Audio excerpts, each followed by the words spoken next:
you let your weird side out around your girl, or whatever. Yeah, your weird Yeah, side. yeah, Yeah, and that's exactly. just what it is, bro. Like I be in the store sometimes, just having a good time, and I think that's important to have somebody who you can like Very important. truly.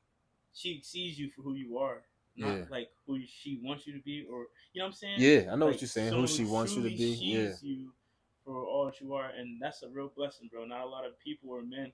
It's people who lived who've never experienced that before. So when you find that, appreciate that. You know what I'm Appreciate it saying? And and keep it and around. work and try to work with it. Everything's not gonna be perfect. It's You know not. what I'm saying? And what you want isn't gonna happen overnight. But as long as you persevere and you continue to work towards that in your relationship and with yourself, bro, it's a beautiful thing.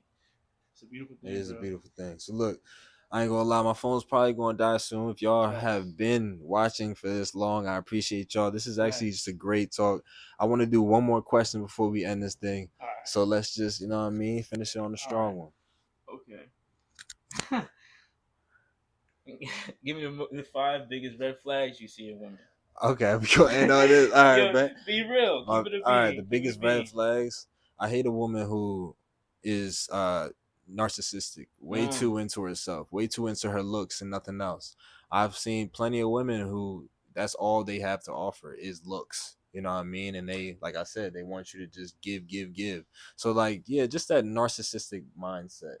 All right, you want to edit this out because I got a banger question that's outside of that. Okay, nah, yeah, All we right, got cool. that out. Okay, so if you could tell your childhood self something, what would you tell yourself? All right. If I could tell my childhood self something, what would I tell myself? That's a good question. I would tell Lil Malik, one, everything's gonna be okay, because there was times when I was younger where I really felt like it wasn't. I had bipolar disorder, so like back then it still affected me, and I feel like my younger self didn't really think I'd make it in life in all areas. But also, I would tell my younger self to believe in yourself and like step out of your box, because when I was younger, I actually just made a video today, Mm-hmm. and I was using the metaphor shoot your shot, Mm-hmm. because when I was younger and I played basketball, I was so scared to shoot because I never thought the shot was gonna go in.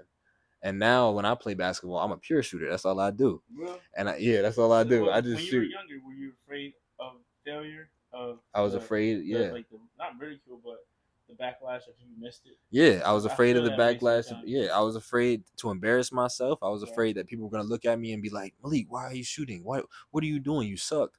But really, that was just my For real. own mind fighting That's itself. real, bro. So it's like I want my younger self to know, like, the battle is just between you and the man in the mirror.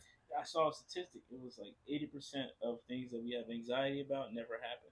Yeah, I like that. So like Okay. it's really you versus you. It is you You know what I'm versus you. saying? You're the only one that's holding yourself back from doing something. The reason you have anxiety or fear about something that's gonna happen is because that's what you're allowing yourself to. And Exactly. I've experienced that as well. Like when I played soccer, bro. Like sometimes, like even when I played baseball when I was younger, like I would get so worried or like anxious, bro. Like I would almost pass out like while I was playing because like Mhm. my heart is beating so fast. Yeah, You know what I'm saying? that was me. Like, not just basketball, but like you said, I was doing baseball, and you still play baseball to this Yeah. day. That was me in football. Like I played football since I was in sixth grade, even in high school, like even up to my senior year. I was starting corner.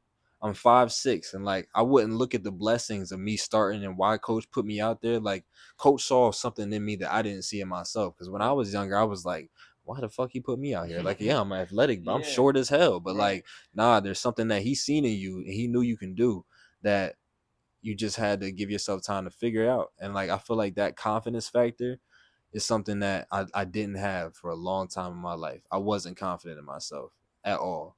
And now, like, I would say over the past 2 years, that confidence really been growing in all areas. But like, since we talking sports, Mm-hmm. and that's like the metaphor You I'm can pivot, using. go where you want to with that, bro. Yeah, but I'm just saying, like, I'm using sports as a metaphor for everything else, basically. And basically saying, like, if you start to believe in yourself, do the things that you need to do in order to get better. But once you start believing in yourself, you'll realize, like, okay, life's not as bad as I thought. Once you get past that mental battle with yourself, once you realize, like, you got to cancel everybody else out and just look at you,